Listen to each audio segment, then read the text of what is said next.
Media.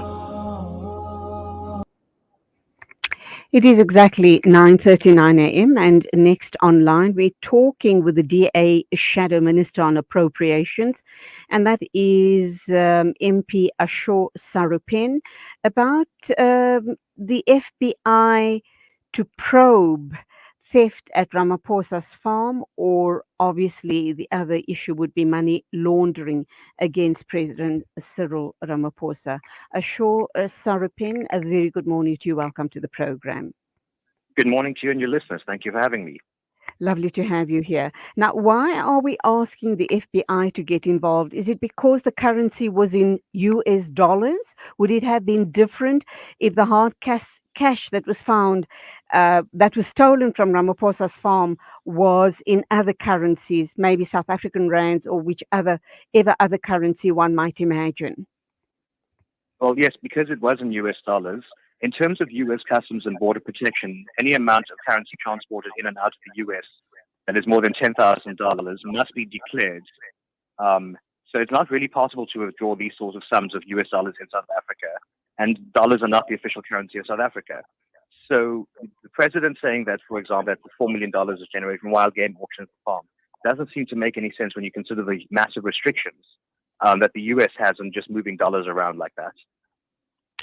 Okay, so before we get to the FBI, we do know that it was Namibian people involved in the theft on his farm. Have those dollars been, has the stolen money been recouped, or has it just kind of vanished into thin air? Well, it seems based on what all the reports have come together that some of it was recouped, some of it went into thin air. But if you read on News 24, for example, some of the investigative journalists have found that the individuals who stole it had bought, for example, 6 luxury cars in cash, which raises Mm, all sorts of questions around how people are able to take cold, hard dollars and then mm, use them at a car dealership to go and buy cars. If you and I go and buy a car, we've got to fill in mm. 1,000 of paperwork for SARS and FICA and so on.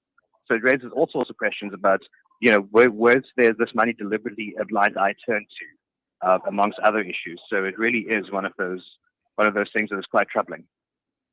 Okay, so how far has the DA got regarding, interactions with the FBI to look into these allegations?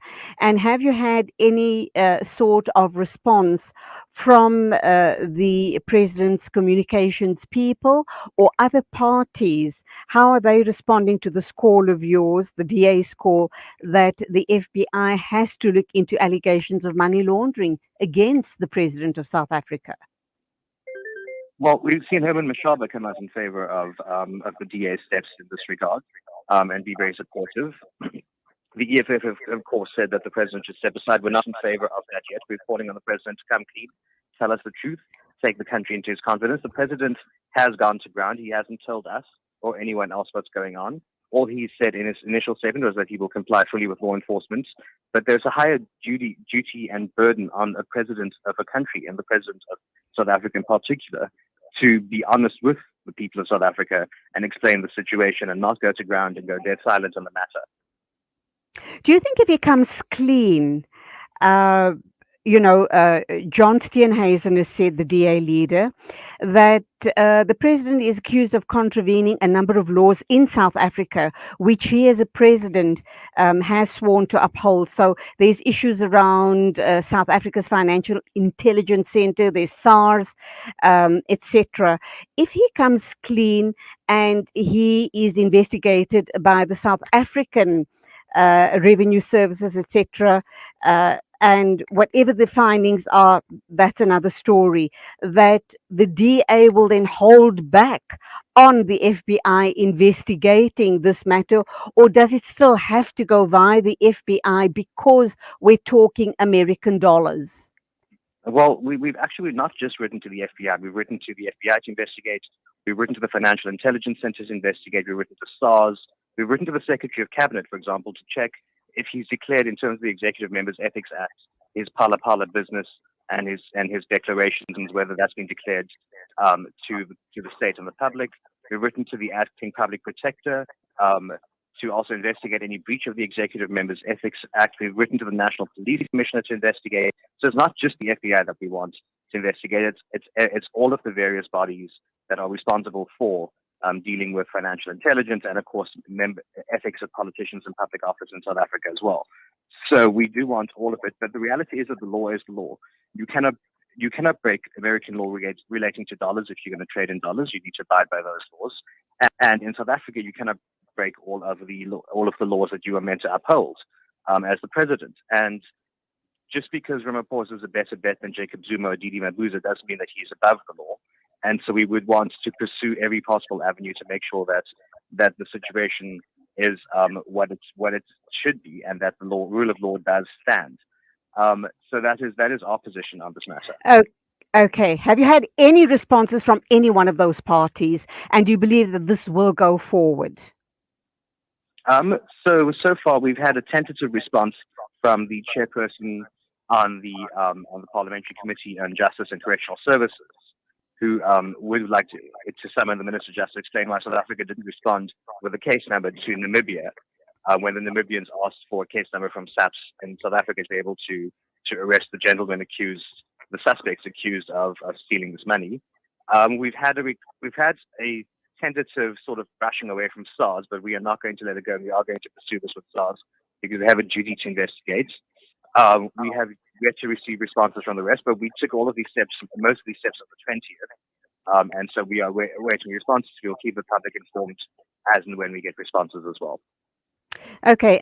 Obviously, if this was an ordinary citizen that was caught out in this manner, he would have already been languishing in jail, and a whole host of charges would have been brought against him.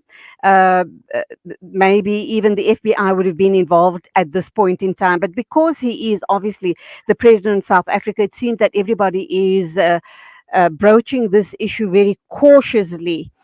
So we'll have to obviously also wait and see what happens. But in your opinion, if Cyril Ramaphosa they do find him guilty of money laundering, evading taxes, etc., what sort of charges do you believe will be brought against him? Would he just get off with a hefty fine? Because being the president of South Africa, people would be cautious, or would there be a very strong call for him to step aside? Look, if the president is not guilty, all that he's got to do is have one of his family meetings, pull out the invoice saying, look, this is how much gain I sold. Here's the invoices. These are the people who paid me. This is how much they paid me in cash, and so on. That's all that he's got to do if he's innocent. He's not doing that.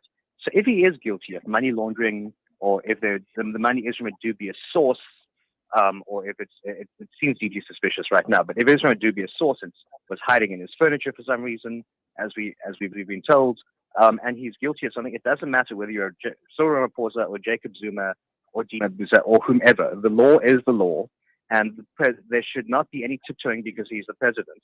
If someone's broken the law, we are all equal before the law. That's what a constitutional democracy should be, and nobody should be getting any special favors. And so, nobody should be lenient on the charges. The judicial system should prosecute him if he is guilty of anything. Should prosecute him like they would any other citizen. If he's not guilty, of course, then all he's got to do is come clean.